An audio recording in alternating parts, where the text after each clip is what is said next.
اعوذ باللہ من الشیطان الرجیم بسم اللہ الرحمن الرحیم۔ سب ناظرین کو علم اسلام چینل میں خوش آمدید اور خلوص بھرا سلام۔ میرے پیارے عزیز دوستو، ان ویڈیوز کی تیاری اور ایڈیٹنگ میں انتہائی احتیاط کی جاتی ہے، پھر بھی انسان ہونے کے ناطے کسی آیت کا ترجمہ یا کسی حدیث کا ترجمہ غلط ہو جائے تو میں اللہ تعالیٰ سے معافی کا طلبگار ہوں۔ ناظرین سے گزارش ہے کہ اگر کوئی غلطی سامنے آئے تو کمنٹس میں مطلع فرمائیں۔ السلام علیکم ناظرین، آج ہم فلسفہ شہادت امام حسین رضی اللہ تعالیٰ عنہ پر مبنی اپنے سلسلے کی دوسری قسط کے ساتھ حاضر ہیں۔ پچھلی ویڈیو میں ہم نے واقعہ کربلا کے تاریخی پس منظر، یزیدی حکومت کے کردار اور امام حسین علیہ السلام کے انکار بیعت کے اسباب پر تفصیل سے روشنی ڈالی تھی۔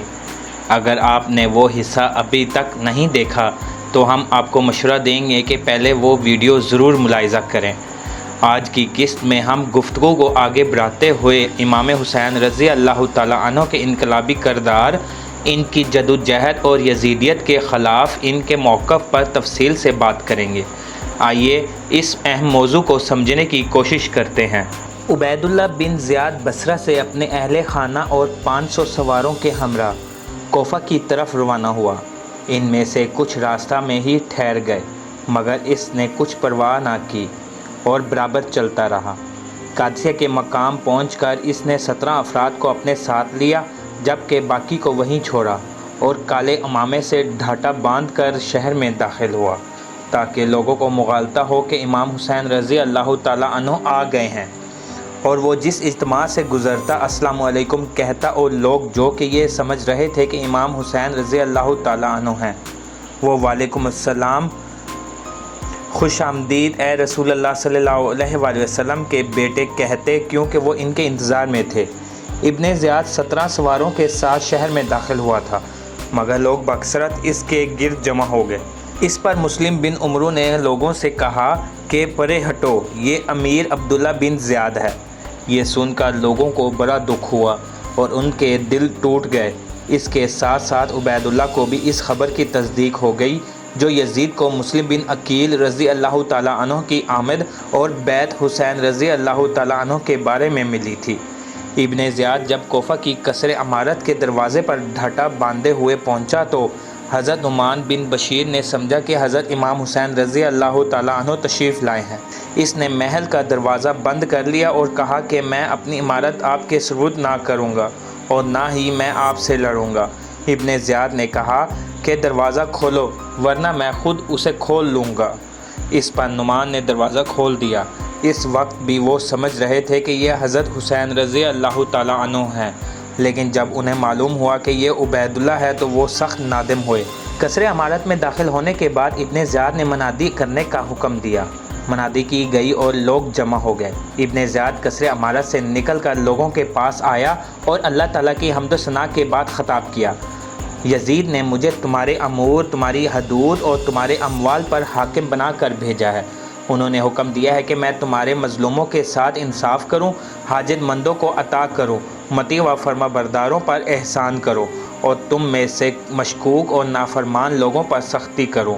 میں تم پر اس کے احکام نافذ کروں گا اور ان احکام کی پیروی کرواؤں گا۔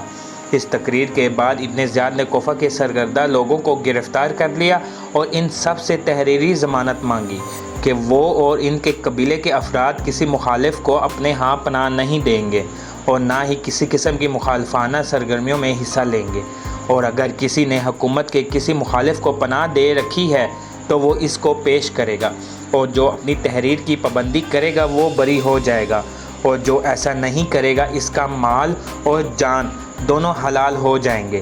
اس کو قتل کر کے اسی کے دروازے پر لٹکا دوں گا اور اس کے تمام لواحقین بھی محفوظ نہیں رہیں گے۔ ابن زیاد کی آمد اور ڈرانے دھمکانے سے اہل کوفہ خوف زدہ ہو گئے اور ان کے خیالات میں تبدیلی آنے لگی۔ ان حالات کے پیش نظر حضرت مسلم بن عقیل رضی اللہ تعالیٰ عنہ نے مختار بن عبیدہ کے ہاں رہنا مناسب نہ سمجھا اور رات کے وقت وہاں سے نکل کر ہانی بن عروہ کے ہاں چلے گئے، جو ایک کوفی اور محب اہل بیت تھا۔ ہانی کو آپ کا آنا سخت ناگوار گزرا۔ وہ کہنے لگا کہ آپ یہاں نہ آتے تو اچھا تھا۔ آپ نے فرمایا کہ میں خاندان رسالت کا ایک غریب الوطن مسافر ہوں، مجھے پناہ دو۔ ہانی نے کہا اگر آپ میرے مکان میں داخل نہ ہو گئے ہوتے تو میں یہی کہتا کہ آپ چلے جائیں، لیکن اب یہ میری غیرت کے خلاف ہے کہ آپ کو گھر سے نکال دوں۔ ہانی نے مکان کے زنانہ حصے کے محفوظ کمرے میں آپ کو چھپا دیا۔ شریک بن عور ایک رئیس آدمی تھا جو اس وقت بیمار تھا۔ اس نے سنا کہ عبید اللہ اس کی عیادت کو آ رہا ہے۔ اس نے ہانی کو کہلا بھیجا کہ حضرت مسلم بن عقیل رضی اللہ تعالیٰ عنہ کے میرے پاس بھیج دو تاکہ جب ابن زیاد میری بیمار پرسی کو آئے تو اسے مسلم کے ہاتھوں قتل کروایا جائے۔ ہانی نے آپ رضی اللہ تعالیٰ عنہ کو شریک بن عور کے ہاں بھیج دیا۔ شریک نے حضرت مسلم بن عقیل رضی اللہ تعالیٰ عنہ سے کہا کہ آپ چھپ کر بیٹھ جائیں، جب عبید اللہ میرے پاس آ کر بیٹھ جائے گا تو میں پانی مانگوں گا، یہ آپ کے لیے اشارہ ہوگا کہ پردے سے نکل کر اسے قتل کر دیں۔ جب عبید اللہ آیا تو وہ شریک کے بستر پر بیٹھ گیا۔ اس وقت شریک کے پاس ہانی بھی موجود تھا۔ عبید اللہ بن زیاد کے سامنے اس کا غلام کھڑا تھا۔ تھوڑی دیر تک انہوں نے باتیں کی، پھر شریک نے کہا کہ مجھے پانی پلاؤ، مگر حضرت مسلم بن عقیل ابن زیاد کو قتل کرنے کے لیے نہ نکلے۔ لونڈی پانی کا کوزہ لائی مگر حضرت مسلم بن عقیل کو چھپا دیکھ کر شرما گئی اور 3 بار پانی سمیٹ لوٹ گئی۔ شریک نے پھر کہا کہ مجھے پانی پلاؤ، خواہ اس سے میری جان ہی کیوں نہ چلی جائے، کیا تم مجھے پیاسا مارنا چاہتے ہو؟ مہران اس سازش کو سمجھ گیا اور اپنے مالک کو اشارہ کر کے فوراً اٹھ کھڑا ہوا۔ ابن زیاد اپنے غلام کے اشارے پر فوراً اٹھا اور باہر جانے لگا تو شریک نے اسے ٹھہرانے کی خاطر کہا کہ اے امیر، میں آپ کو کچھ وصیت کرنا چاہتا ہوں، لیکن ابن زیاد نے کہا میں پھر آؤں گا اور باہر نکل گیا۔ غلام اسے سواری پر بٹھا کر تیزی سے وہاں سے نکال کر لے گیا اور اپنے مالک سے کہا کہ اے امیر، یہ لوگ تو آپ کو قتل کرنا چاہتے تھے۔ وہ بولا افسوس، میں تو ان سے اچھا سلوک کرنا چاہتا تھا لیکن ان کا یہ حال ہے۔ ابن زیاد کے جانے کے بعد حضرت مسلم بن عقیل رضی اللہ تعالیٰ عنہ پردے سے باہر نکل آئے۔ شریک نے پوچھا کہ آپ کو باہر نکل کر اسے قتل کر دینے سے کس چیز نے روکا؟ حضرت مسلم بن عقیل رضی اللہ تعالیٰ عنہ نے جواب دیا کہ رسول اللہ صلی اللہ علیہ وآلہ وسلم کی ایک حدیث نے جو مجھ تک پہنچی ہے، آپ نے فرمایا ہے کہ ایمان دھوکے سے قتل کرنے کی ضد ہے، مومن دھوکے سے قتل نہیں کرتا، اور پھر یہ بات بھی مجھے اچھی نہ لگی کہ میں اسے آپ کے گھر میں قتل کرتا۔ شریک نے کہا کہ اگر آپ اسے قتل کر دیتے تو صرف کوفہ کے قصر عمارت پر قبضے سے آپ کو کوئی نہ روک سکتا، بلکہ بصرہ بھی آپ کے قبضے میں آ جاتا۔ علاوہ ازیں اس کے قتل سے زمین کو ایک ظالم و فاجر کو پاک کر دیتے۔ 3 دن بعد شریک نے وفات پائی اور ابن زیاد نے نماز جنازہ پڑھائی۔ بعد میں جب اس کو معلوم ہوا کہ شریک نے ہی حضرت مسلم بن عقیل رضی اللہ تعالیٰ عنہ کو اس قتل پر اکسایا تھا تو اس نے کہا خدا کی قسم میں کسی عراقی کی نماز جنازہ نہیں پڑھوں گا، واللہ اگر میرے باپ زیاد کی قبر وہاں نہ ہوتی تو میں ضرور شریک کی قبر کھدوا ڈالتا۔ حضرت مسلم بن عقیل رضی اللہ تعالیٰ عنہ ہانی بن عروہ کے گھر میں چھپے ہوئے تھے۔ معتقدین خفیہ طور پر وہاں آتے جاتے تھے اور بیعت کا سلسلہ بھی جاری تھا۔ ادھر ابن زیاد برابر اس تجسس میں تھا کہ کسی طرح پتہ چلے کہ حضرت مسلم بن عقیل کو کس شخص نے پناہ دے رکھی ہے۔ آخر اس نے اپنے ایک غلام کو بلایا اور اسے 3000 درہم دیتے ہوئے کہا کہ مسلم بن عقیل رضی اللہ تعالیٰ عنہ اور ان کے ساتھیوں کو تلاش کر ان سے ملاقات کرنا اور انہیں یہ مال دے کر بتانا کہ تم بھی اہل بیت میں سے ہو۔ چنانچہ وہ غلام جامعہ مسجد میں حضرت مسلم بن عوبہ کے پاس آیا جو نماز پڑھ رہے تھے۔ غلام نے لوگوں کو کہتے ہوئے سنا کہ یہی شخص حضرت امام حسین رضی اللہ تعالیٰ عنہ کے نمائندے کے طور پر لوگوں سے بیعت لیتے ہیں۔ جب وہ نماز سے فارغ ہوئے تو اس غلام نے حضرت مسلم بن عوبہ سے کہا کہ بندہ خدا، میں شامی ہوں، اللہ تعالیٰ کا مجھ پر خاص انعام ہے کہ میں محب اہل بیت ہوں، میرے پاس یہ 3000 درہم ہیں، میں اہل بیت کے اس فرد کی خدمت میں بطور ہدیہ پیش کر کے ان کی بیعت کرنا چاہتا ہوں جو میری معلومات کے مطابق مکہ سے کوفہ تشریف لائے ہوئے ہیں اور نواسۂ رسول صلی اللہ علیہ وآلہ وسلم حضرت امام حسین رضی اللہ تعالیٰ عنہ کے لیے بیعت لیتے ہیں۔ شنیدیہ بھی ہے کہ آپ رضی اللہ تعالیٰ عنہ وہ گھر جانتے ہیں جہاں وہ ٹھہرے ہوئے ہیں۔ آپ سے درخواست ہے کہ میرے ساتھ اس مقصد کے حصول میں تعاون فرمائیں اور مجھے ان کی خدمت میں لے چلیں۔ حضرت مسلم بن عوبہ نے اس کی عقیدت مندی پر خوشی کا اظہار کیا اور فرمایا کہ جس سے تم محبت کرتے ہو اس کو تم پالو گے اور اللہ تعالیٰ تمہارے سبب سے اپنے نبی اکرم صلی اللہ علیہ وسلم کے اہل بیت کی مدد فرمائے گا۔ مسلم بن اوصبہ رضی اللہ تعالیٰ عنہ بغیر کسی تحقیق و تفتیش کے اس مکار غلام کو حضرت مسلم بن عقیل رضی اللہ تعالیٰ عنہ کے پاس لے گئے، جو لگاتار 15 دن وہاں مقیم رہ کر مسلم بن عقیل رضی اللہ تعالیٰ عنہ کی نشست و برخاست اور سرگرمیوں کے بارے میں پوری معلومات حاصل کرتا رہا۔ غلام نے حضرت مسلم بن عقیل رضی اللہ تعالیٰ عنہ کے حکم پر ابن زیاد کا دیا ہوا تمام مال عرب کے مشہور شہسوار ابو ثمامہ عامری کو دے دیا، جو امام کی جانب سے اموال کی تحصیل اور اسلحہ کی خریداری کا ذمہ دار تھا۔ غلام نے واپسی پر حضرت مسلم بن عقیل رضی اللہ تعالیٰ عنہ کی قیام گاہ اور اس گھر کے مالک کا پتہ اور آپ کی سرگرمیوں کی مکمل تفصیل ابن زیاد کو بتا دی۔ ہانی بن عروہ کوفہ میں ایک مقتدر شخصیت تھے۔ ابن زیاد کے ساتھ ان کے پہلے سے تعلقات تھے۔ حضرت مسلم بن عقیل رضی اللہ تعالیٰ عنہ کے آنے سے پہلے ان کا ابن زیاد کے پاس آنا جانا رہتا تھا۔ حضرت مسلم بن عقیل رضی اللہ تعالیٰ عنہ کی اپنے گھر آمد کے بعد انہوں نے بیماری کا بہانہ کر کے ابن زیاد سے میل ملاپ کر دیا۔ ابن زیاد چونکہ تمام حالات سے باخبر ہو چکا تھا، سو ایک دن اس نے ہانی کا ذکر کرتے ہوئے پوچھا کہ دوسرے عمرہ کے ہمراہ ہانی ہمیں کیوں نہیں آتا؟ لوگوں نے بتایا کہ وہ بیمار ہے۔ ابن زیاد نے کہا کہ مجھے معلوم ہوا ہے کہ وہ اپنے گھر کے دروازے پر بیٹھا رہتا ہے۔ اس کے بعد چند عمرہ ہانی کے پاس گئے اور اس سے کہا کہ ابن زیاد کو آپ کے بارے میں کچھ بدگمانی ہو گئی ہے، لہٰذا آپ ہمارے ساتھ چلیں اور بدگمانی دور ہو۔ ہانی اندر گئے، حضرت مسلم بن عقیل رضی اللہ تعالیٰ عنہ سے بات کی اور تیار ہو کر عمرہ کے ساتھ ابن زیاد کے پاس چلے گئے۔ دارالامارت پر پہنچ کر جب ہانی نے ابن زیاد کو سلام کیا تو اس نے سلام کا جواب نہ دیا۔ ہانی اس خلاف معمول سلوک پر متعجب ہوئے اور دل میں کھٹکاؤ خوف محسوس کیا۔ کچھ دیر بعد ابن زیاد نے کہا کہ اے ہانی، مسلم بن عقیل رضی اللہ تعالیٰ عنہ کہاں ہیں؟ انہوں نے کہا مجھے معلوم نہیں۔ اس پر وہ یمنی غلام اٹھ کھڑا ہوا جو حمص شام کے مسافر کے روپ میں ہانی کے گھر قیام پذیر رہا تھا اور جس نے ہانی کے سامنے حضرت مسلم بن عقیل رضی اللہ تعالیٰ عنہ کے ہاتھ پر بیعت کی تھی اور 3000 درہم کا نذرانہ بھی پیش کیا تھا۔ ابن زیاد نے پوچھا کیا تم اس کو جانتے ہو؟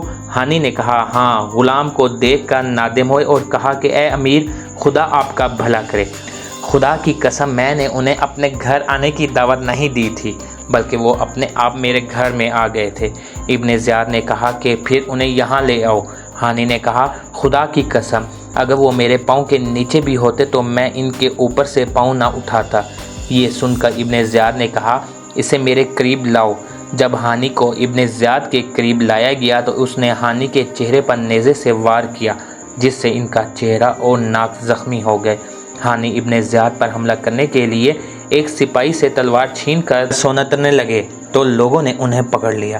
ابن زیاد نے کہا کہ اب تم نے اپنا خون مجھ پر حلال کر دیا ہے، کیونکہ تم عروری ہو، خارجی ہو۔ اس کے بعد ابن زیاد کے حکم سے انہیں ایک کمرے میں بند کر دیا گیا۔ ہانی کی قوم بنی مزہج یہ سمجھ کر کہ انہیں قتل کر دیا گیا، قصر امارت کے دروازے پر جمع ہو گئی۔ ابن زیاد نے ان کا شور و غن سنا تو قاضی شریعت سے جو اس کے پاس موجود تھا کہا کہ آپ ان لوگوں کے پاس جائیں اور ان سے کہیں کہ امیر نے انہیں صرف مسلم بن عقیل رضی اللہ تعالیٰ عنہ کے بارے میں پوچھ گچھ کے لیے روک رکھا ہے۔ قاضی شریع نے انہیں جا کر کہا کہ تمہارا سردار زندہ ہے اور امیر نے اسے ایک خفیہ سی ضرب لگائی ہے، واپس چلے جاؤ، خود کو اور اپنے سردار کو ہلاکت میں نہ ڈالو۔ اس پر وہ سب اپنے گھروں کو چلے گئے۔ حضرت مسلم بن عقیل رضی اللہ تعالیٰ عنہ نے جب یہ خبر سنی تو سوار ہو کر نکل آئے اور اپنے حامیوں کو مدد کے لیے بلایا۔ آنن فانن 4000 کوفی آپ کے گرد جمع ہو گئے۔ آپ رضی اللہ تعالیٰ عنہ انہیں لے کر ابن زیاد کی طرف روانہ ہو گئے۔ راستے میں آپ لوگوں کو ہانی کے معاملے کی طرف توجہ دلاتے رہے اور انہیں اختلاف و انتشار سے اجتناب کی تلقین کرتے رہے۔ دریاسر قصر امارت کے محافظین نے آپ کو دیکھ لیا اور چلائے کہ مسلم بن عقیل رضی اللہ تعالیٰ عنہ آ گئے ہیں۔ ابن زیاد اور اس کے ساتھی بھاگ کر محل میں داخل ہو گئے اور دروازہ بند کر لیا۔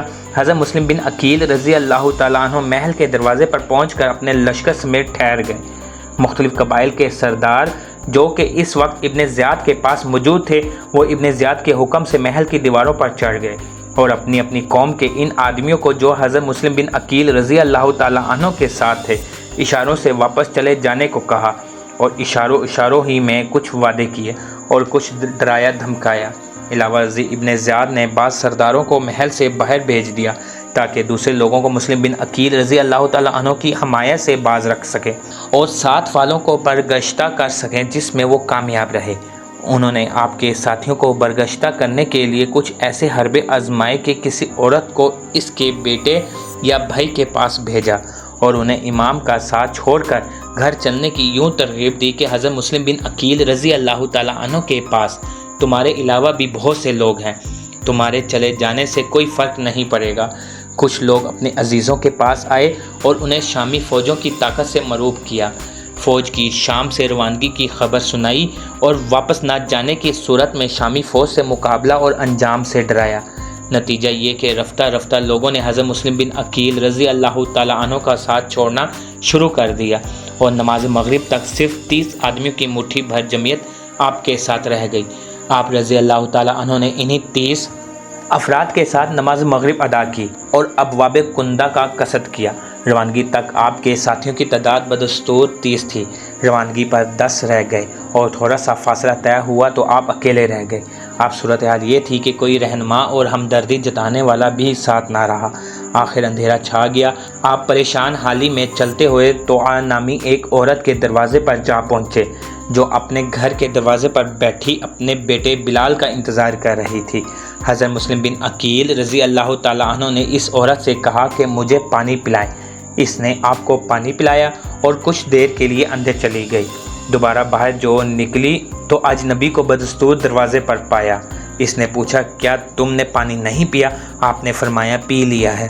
تو وہ بولی بعافیت چلو اور اپنے گھر کو جاؤ، تمہارا میرے گھر کے دروازے پر کھڑا رہنا مناسب نہیں۔ اس پر آپ جانے لگے تو فرمایا کہ اے اللہ کی بندی، اس شہر میں میرا کوئی گھر اور قرابت داری نہیں ہے، کیا آپ مجھ پر ایک احسان کریں گی جس کا کل ہم آپ کو اتنا اجر بھی دیں گے جو آپ کو کفایت کرے گا؟ اس نے کہا کہ بندہ خدا وہ کیا احسان ہے؟ آپ نے کہا کہ میں مسلم بن عقیل رضی اللہ تعالی عنہ ہوں اور اس قوم نے مجھ سے جھوٹ بولا اور دھوکہ دیا ہے۔ اس نے کہا کہ آپ مسلم ہیں؟ آپ نے فرمایا ہاں۔ اس عورت نے کہا آپ اندر آ جائیں۔ پھر اس عورت نے آپ کے لیے ایک علیحدہ کمرے میں بچھونا بچھا دیا اور رات کا کھانا پیش کیا، مگر آپ نے کھانا نہ کھایا۔ تھوڑی دیر بعد اس عورت کا بیٹا بھی آ گیا۔ جب اس نے اپنی ماں کو بار بار اس کمرے میں آتے جاتے دیکھا تو پوچھا کہ معاملہ کیا ہے؟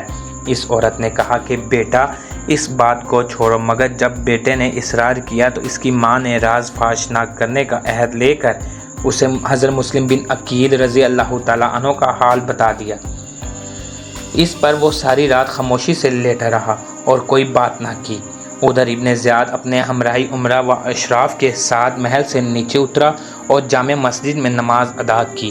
نماز کے بعد اس نے عمرہ سے حضرت مسلم بن عقیل رضی اللہ تعالی عنہ کا مطالبہ کیا اور اعلان کیا کہ جس کے پاس وہ پائے گئے اور اس نے ہمیں اطلاع نہ دی تو اس کا خون ہمارے لیے مباح ہوگا اور جو شخص انہیں لے آئے گا اسے انعام دیا جائے گا۔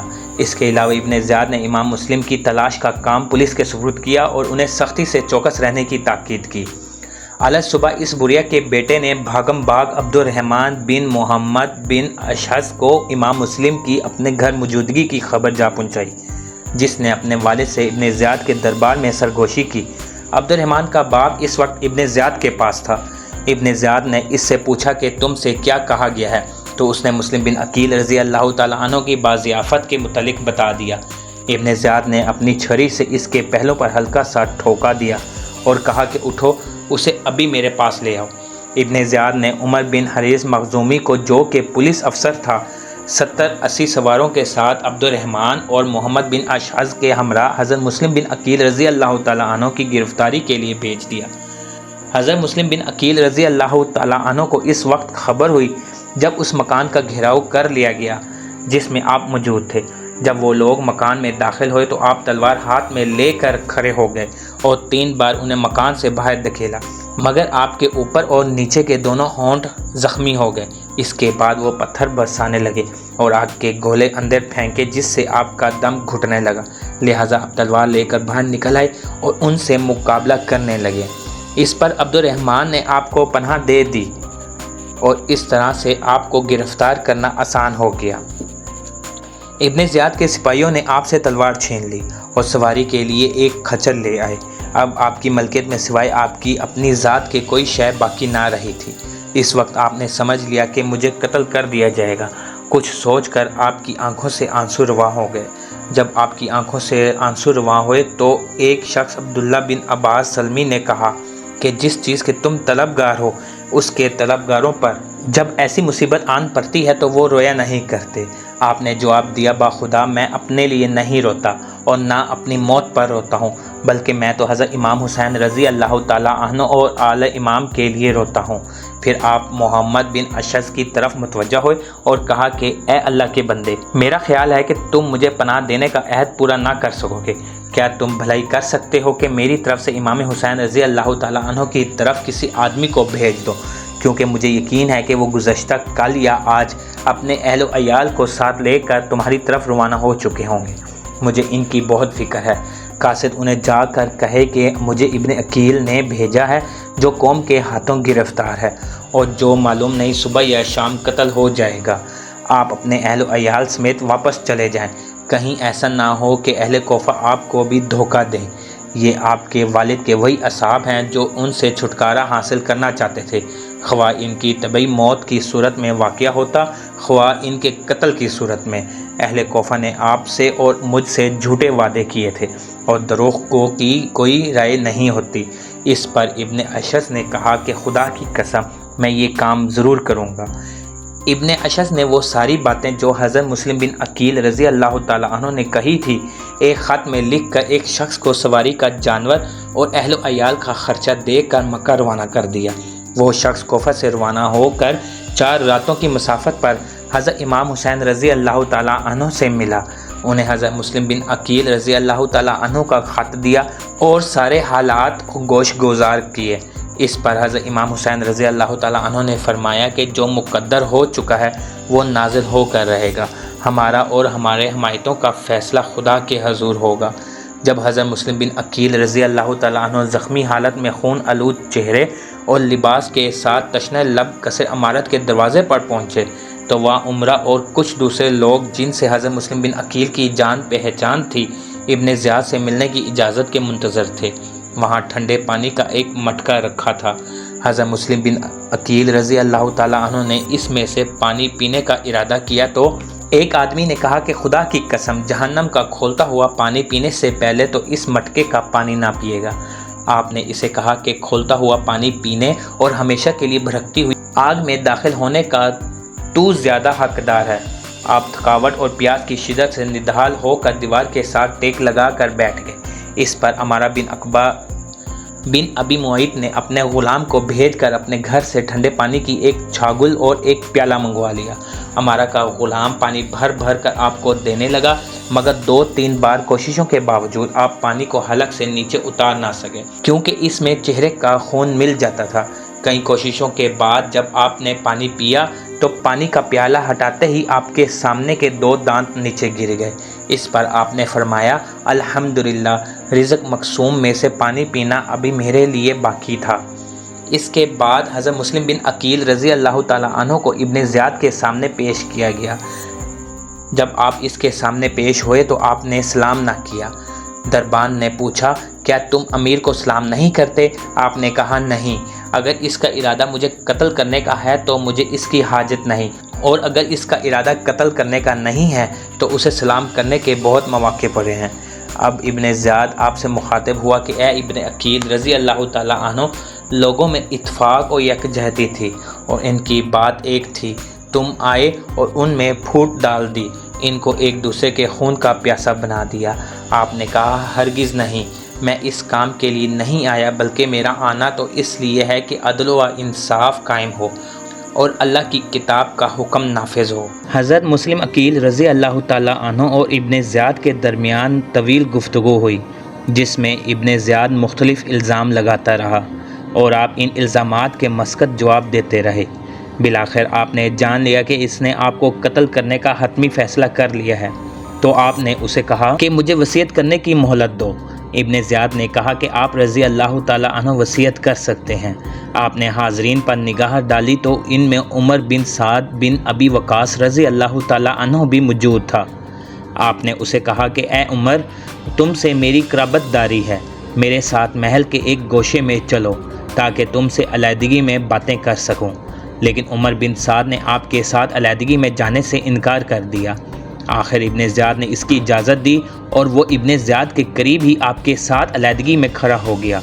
حضرت مسلم رضی اللہ تعالیٰ عنہ نے اس سے کہا کہ کوفے میں نے 700 درہم قرضہ دینا ہے، تم میری طرف سے یہ قرض ادا کر دینا، ابن زیاد سے میری لاش مانگ کر دفن کر دینا اور حضرت امام حسین رضی اللہ تعالیٰ عنہ کو پیغام بھیج دینا کہ وہ کوفہ کا قصد نہ کریں۔ میں نے ان کو لکھا تھا کہ لوگ آپ کے ساتھ ہیں اور میرا خیال ہے کہ وہ روانہ ہو چکے ہوں گے۔ عمر بن سعد نے امام مسلم رضی اللہ تعالیٰ عنہ کی تمام وصیتیں ابن زیاد کو بتا دیں۔ اس نے تمام وصیتوں پر عمل کرنے کی اجازت دے دی۔ اس کے بعد ابن زیاد کے حکم سے حضرت مسلم بن عقیل رضی اللہ تعالیٰ عنہ کو قصر امارت کے اوپر لے جایا گیا۔ وہ تکبیر و تحلیل، تسبیح و استغفار، درود شریف پڑھتے ہوئے اوپر چڑھ گئے اور دعا مانگی کہ اے اللہ، تو ہمارے اور اس قوم کے درمیان فیصلہ فرما دے جس نے ہمیں دھوکہ دیا ہے اور ہمارا ساتھ چھوڑ گئی ہے۔ اس کے بعد جلاد نے آپ کا سر مبارک تن سے جدا کر دیا۔ پھر ابن زیاد نے ہانی بن عروہ کے قتل کا حکم دیا۔ ہانی کو سوق الغنم میں قتل کیا گیا اور ان کی لاش کو کوفہ کے مقام کناسہ پر لٹکا دیا گیا۔ بعد میں ابن زیاد نے کچھ دوسرے لوگوں کو بھی قتل کیا اور سارے واقعات شام کی طرف یزید کو لکھ بھیجے۔ حضرت مسلم بن عقیل رضی اللہ تعالیٰ عنہ کوفے کے بگڑتے ہوئے حالات دیکھ کر اپنے بچوں حضرت محمد رضی اللہ تعالیٰ عنہ اور حضرت ابراہیم رضی اللہ تعالیٰ عنہ کو قاضی شریع کے ہاں حفاظت کی غرض سے بھیج چکے تھے۔ تاریخ کی اکثر کتب میں یہی آتا ہے کہ حضرت محمد رضی اللہ تعالیٰ عنہ اور حضرت ابراہیم رضی اللہ تعالیٰ عنہ جو نوعمر اور معصوم تھے، ان کو بھی مسلم بن عقیل رضی اللہ تعالیٰ عنہ کی شہادت کے بعد شہید کر دیا گیا۔ روضۃ الشہداء میں ملا حسین کاشفی نے اس واقعے کی تفصیل یوں بیان کی ہے کہ حضرت مسلم بن عقیل رضی اللہ تعالیٰ عنہ نے ان دونوں شہزادوں کو حضرت شریع کے ہاں یہ کہہ کر بھیج دیا کہ بیٹو، تم ادھر ٹھہرو، میں تمہارے چچا ہانی رضی اللہ تعالیٰ عنہ کی رہائی کے لیے جنگ کرنے جا رہا ہوں اور ابھی لوٹ کر آتا ہوں۔ وہ دونوں اسی لمحے سے اپنے والد کی واپسی کا انتظار کر رہے تھے۔ دن گزرا، پھر رات بھی بیت گئی، لیکن حضرت مسلم بن عقیل رضی اللہ تعالیٰ عنہ کو نہ واپس آنا تھا نہ آئے۔ معصوم بچوں نے شدید مایوسی اور پریشانی کے عالم میں کچھ کھایا نہ پیا۔ قاضی شریع ایک آہ بھر کر سر جھکا لیتے ہیں کہ خود میں بچوں کو حقیقت حال سے آگاہ کرنے کا یارہ نہ پاتے تھے۔ شہزادوں نے 2 دن تک کچھ نہ کھایا پیا اور والد کا انتظار کیا۔ انتظار طویل تر ہو جانے پر ابراہیم رضی اللہ تعالیٰ عنہ اپنے بڑے بھائی سے کہنے لگا، بھائی جان، خدا جانے ابا جان کب آئیں گے، میں تو مدینے کی گلیوں کے لیے اداس ہو گیا ہوں، میرا دل چاہ رہا ہے کہ اڑ کر مدینے پہنچ جاؤں، مجھے رہ کر مدینے کے بچوں کا خیال آ رہا ہے جو کہتے ہوں گے کہ ابراہیم کوفہ جا کر ہمیں بھول گیا ہے۔ اسی نوعیت کی معصومانہ باتیں بھائیوں کے درمیان ہوتی جسے سن کر قاضی شریع اور ان کے گھر والوں کا کلیجہ منہ کو آنے لگتا۔ اسی اثنا میں کوفے کی گلیوں میں اعلان ہونے لگا کہ جو شخص مسلم بن عقیل رضی اللہ تعالیٰ عنہ کے دونوں بیٹوں کو گرفتار کر کے لائے گا اسے انعام و اکرام سے نوازا جائے گا، اور جو شخص ان کو اپنے گھر میں پناہ دے گا اسے سخت سزا دی جائے گی۔ اس پر جاسوس ہر طرف ان بچوں کو تلاش کرنے لگے۔ اب قاضی شریع سے رہا نہ گیا اور وہ دل تھام کر بڑی پریشانی کے عالم میں شہزادوں کے سامنے عرض کرنے لگا، میں بڑے افسوس کے ساتھ تمہیں یہ خبر سنانے پر مجبور ہو گیا ہوں کہ تمہارے بابا حضرت مسلم بن عقیل رضی اللہ تعالیٰ عنہ کو شہید کر دیا گیا ہے، اور ہزاروں کوفی جو کل تک تمہارے ہاتھ چومتے تھے، تمہارے دامن چھو چھو کر اپنی آنکھوں سے لگاتے تھے اور تمہارے بابا کے ہاتھ پر بیعت کر کے ان کی خاطر کٹ مرنے کا اعلان کرتے تھے، سب کے سب تمہارا ساتھ چھوڑ چکے ہیں۔ اب سوائے اس کے کوئی چارہ نہیں کہ تم چپکے سے مدینے چلے جاؤ۔ اگر میں تمہیں مزید اپنے گھر میں ٹھہراتا ہوں تو کسی لمحے تمہاری گرفتاری عمل میں آ سکتی ہے۔ چنانچہ انہوں نے اپنے بیٹے اسد کو بلا کر کہا، میں نے سنا ہے کہ آج باب الاراکین سے ایک کارواں مدینہ منورہ روانہ ہونے والا ہے، ان دونوں بچوں کو وہاں لے جاؤ اور کسی ہمدرد اور محب اہل بیت کے سپرد کر کے اس کو حالات سے آگاہ کر دینا، اور تاکید کرنا کہ ان کو بحفاظت مدینہ منورہ پہنچا دے۔ قاضی شریع کا بیٹا اسد علل صبح دونوں صاحبزادوں کو لے کر باب الاراکین پہنچا تو پتہ چلا کہ کارواں کچھ دیر پہلے روانہ ہو چکا ہے۔ وہ دونوں بچوں کو ساتھ لے کر اسی راستے پر چلا، کچھ دور گئے تو گرد کارواں نظر آئی۔ اسد بن شریع نے کہا، بھائی وہ گرد اسی قافلے کی ہے، تمہارے ساتھ میرا جانا اور دوڑنا کچھ مناسب نہیں ہے، بلکہ مصلحت کے خلاف ہے۔ تم دوڑ پڑو، جلد ہی تم اس قافلے سے جا ملو گے۔ معصوم بچوں نے اس کا شکریہ ادا کیا اور ایک دوسرے کا ہاتھ پکڑ کر قافلے کی جانب دوڑ پڑے۔ بچے بہت کم عمر تھے، تیزی سے دوڑا بھی نہ جاتا تھا۔ کچھ ہی آگے گئے تھے کہ چھوٹے بھائی ابراہیم کے پاؤں پر کانٹا چبھ گیا تھا۔ تکلیف کی وجہ سے وہ بیٹھنا چاہتا تھا اور بڑا بھائی اسے گرفتاری کے خوف سے آگے بھگانا چاہتا تھا۔ دیر تک یہی صورتحال رہی، لیکن بڑا بھائی کب تک چھوٹے بھائی کو اس طرح گھسیٹ سکتا تھا؟ وہ رکا اور چھوٹے بھائی کے پاؤں سے کانٹا نکالا۔ پھر جب وہ دوبارہ قافلے کی طرف روانہ ہوئے تو گرد تقریباً نظروں سے اوجھل ہو چکی تھی اور پھر قافلے کی کوئی خبر نہ تھی۔ یہ پھول سے یتیم بچے عالم انتہائی پریشانی کا شکار ہو کر ایک دوسرے سے گلے مل کر رونے لگے۔ دن کا اجالا پھیلتے ہی ابن زیاد کے سپاہی ان کی تلاش میں وہیں آ پہنچے جہاں شہزادے کھڑے تھے۔ انہوں نے ان کے حسن سے پہچان لیا کہ یہ خاندان نبوت کے چشم و چراغ ہے۔ چنانچہ وہ ان کو گرفتار کر کے ابن زیاد کے پاس لے گئے۔ ابن زیاد نے حکم دیا کہ ان کو اس وقت تک جیل میں رکھا جائے جب تک میں ان کے متعلق یزید سے نہ پوچھ لوں کہ ان کے ساتھ کیا سلوک کیا جائے۔ بچوں کو سیاہ کوٹری میں بند کر دیا گیا۔ شہزادے یہ تنگ و تاریک اور بھیانک کوٹری دیکھ کر حیران رہ گئے اور ایک دوسرے سے پوچھنے لگے کہ یہ کیسی کوٹری ہے؟ مدینے میں تو ہم نے ایسی کوٹری کبھی نہیں دیکھی تھی۔ گویا وہ معصوم جیل کے تصور سے ہی نہ آشنا تھے۔ اداس اور غمگین ایک دوسرے سے چمٹ کر اس کالی کوٹری میں بیٹھ گئے۔ 3 دن سے کچھ کھایا پیا نہیں تھا۔ کمزوری اور نکاہت کی وجہ سے جسم نڈھال ہو چکا تھا۔ پریشانی کی کیفیت اس کے علاوہ تھی۔ جیل کا داروغہ مشکور نامی ایک پرہیزگار اور محب اہل بیت شخص تھا۔ جب اس سے ان کی مظلومیت دیکھی نہ گئی تو چپکے سے بچوں کی رسیاں کھول دی اور اپنی انگوٹھی انہیں دے کر کہنے لگا کہ شہزادو، میں بھی دل میں تمہارے خاندان کی محبت چھپائے ہوئے ہوں، لیکن حالات نے ظلم و ستم اور جبر کرنے پر مجبور کر دیا ہے۔ یہ میری انگوٹھی لے جاؤ اور چپ چھپا کر قادسیہ پہنچ جاؤ۔ وہاں کا کوتوال میرا بھائی ہے، اس سے ملنا اور میری انگوٹھی دکھا کر اپنا تعارف پیش کرنا اور مدینہ منورہ پہنچانے کی فرمائش کرنا۔ وہ تمہیں بحفاظت مدینہ منورہ پہنچا دے گا۔ ان معصوم بچوں کو کیا خبر قادسیہ کہاں ہے؟ رات بھر چلتے رہے مگر قادسیہ نہ آیا۔ صبح ہوئی تو دیکھا کہ وہ کوفہ کے مضافات میں ہی گھوم رہے ہیں۔ معصوم بچے ایک دوسرے کے گلے لگ کر رو پڑے۔ دل قدرے ہلکا ہوا تو دیکھا کہ کچھ فاصلے پر ایک خشک درخت کا تنا ہے جو کہ اندر سے کھوکھلا ہے۔ وہ اس خول میں چھپ گئے کہ دن تو یہاں گزارے، رات آنے پر دیکھا جائے گا۔ تھوڑی دیر بعد درخت کے قریب بہنے والے ایک چشمے سے پانی بھرنے کے لیے ایک لونڈی ادھر آ گئی۔ اس کی نظر ان معصوم بچوں پر پڑی تو بولی، تم کون ہو؟ بچے ہمیشہ سچ بولنے کے عادی تھے۔ بولے کہ مسلم بن عقیل رضی اللہ تعالیٰ عنہ ہمارے بابا تھے جو شہید ہو چکے ہیں۔ یہ کہہ کر بچے ہچکیاں لینے لگے۔ وہ لونڈی بولی، صاحبزادو غم نہ کرو، میں اس خاتون کی کنیز ہوں جو اہل بیت نبوت کے ساتھ سچی عقیدت و محبت رکھتی ہے۔ بالکل فکر نہ کرو اور میرے ساتھ چلو۔ دونوں شہزادے اس کنیز کے ساتھ اس کی مالکہ کے گھر چلے آئے۔ کنیز نے ان شہزادوں کو اپنی مالکہ کے سامنے پیش کیا اور تمام واقعہ سنایا۔ اس خاتون کو بڑی خوشی ہوئی، اس نے اس خوشی میں کنیز کو آزاد کر دیا۔ شہزادوں کے ساتھ بڑی محبت سے پیش آئی، انہیں نہلایا اور کھانا کھلایا۔ ان کی داستان غم سن کر آنسو بہائے اور انہیں ہر طرح سے تسلی و تشویح دی۔ ادھر ابن زیاد کو اطلاع ہو گئی کہ مشکور نے دونوں بچوں کو رہا کر دیا ہے۔ اس نے مشکور کو بلایا اور پوچھا کہ تم نے پسران مسلم رضی اللہ تعالیٰ عنہ کے ساتھ کیا کیا ہے؟ مشکور نے کہا، میں نے اللہ تعالیٰ کی رضا و خوشنودی کے لیے ان کو آزاد کر دیا ہے۔ ابن زیاد نے کہا، تو مجھ سے نہ ڈرا؟ مشکور نے کہا، جو بھی اللہ تعالیٰ سے ڈرنے والا ہے وہ کسی اور سے نہیں ڈرتا۔ ابن زیاد نے کہا، ان کو رہا کرنے سے تجھے کیا ملا؟ مشکور نے جواب دیا کہ ان بچوں کو شہید کرانے میں تو مجھے کچھ نہ ملتا، مگر اپنے اس عمل کے سبب سے مجھے ان کے جد اعلیٰ صلی اللہ علیہ وآلہ وسلم سے روز قیامت شفاعت کی امید ہے۔ وہ میری شفاعت فرمائیں گے جب کہ تو اس دولت سے محروم رہے گا۔ اس پر ابن زیاد غضبناک ہو گیا اور بولا کہ میں ابھی تجھے اس کی سزا دوں گا۔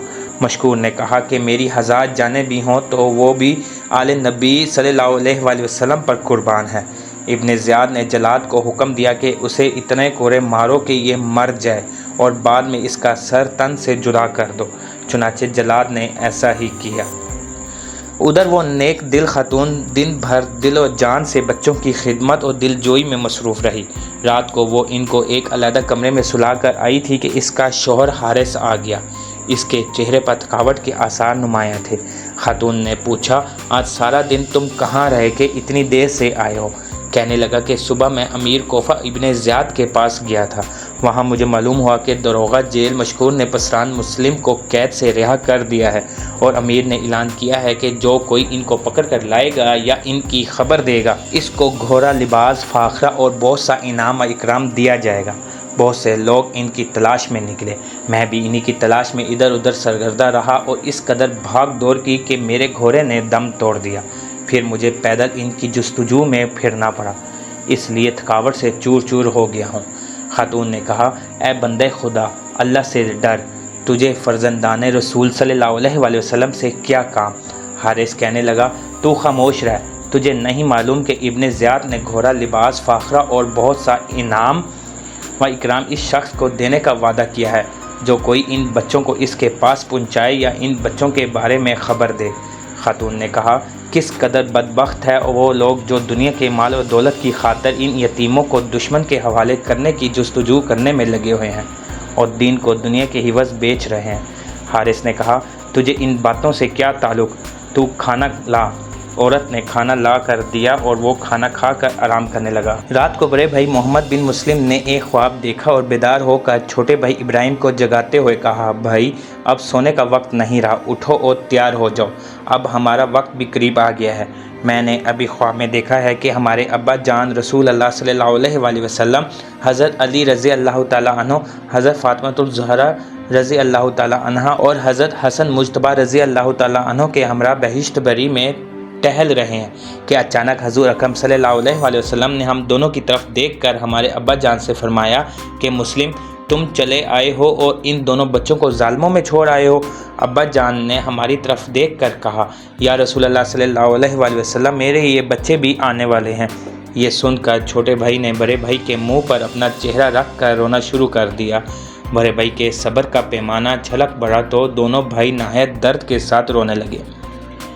بچوں کے رونے کی آواز سن کر اس ظالم حارث کی آنکھ کھل گئی۔ اس نے اپنی بیوی کو جگایا اور پوچھا کہ یہ کن کے رونے کی آواز ہے؟ میرے گھر میں یہ کون ہے جو اس طرح رو رہے ہیں؟ عورت بیچاری سہم گئی اور کچھ نہ جواب دیا۔ حارث نے اٹھ کر چراغ جلایا اور اس کمرے کی طرف گیا جہاں سے رونے کی آواز آ رہی تھی۔ کمرے میں داخل ہوا تو دیکھا کہ 2 بچے ہیں جو کہ ایک دوسرے سے لپٹ کر زار و کتار رو رہے ہیں۔ حارث نے پوچھا کہ تم کون ہو؟ بچوں نے ہچکیاں لیتے ہوئے جواب دیا کہ مسلم بن عقیل کے فرزند ہیں۔ حارث کہنے لگا کہ تعجب ہے، میں سارا دن تمہیں تلاش کرتا رہا یہاں تک کہ میرے گھوڑے نے دم توڑ دیا اور تم ہو کہ میرے ہی گھر میں موجود ہو۔ یہ سن کر بچے سہم گئے۔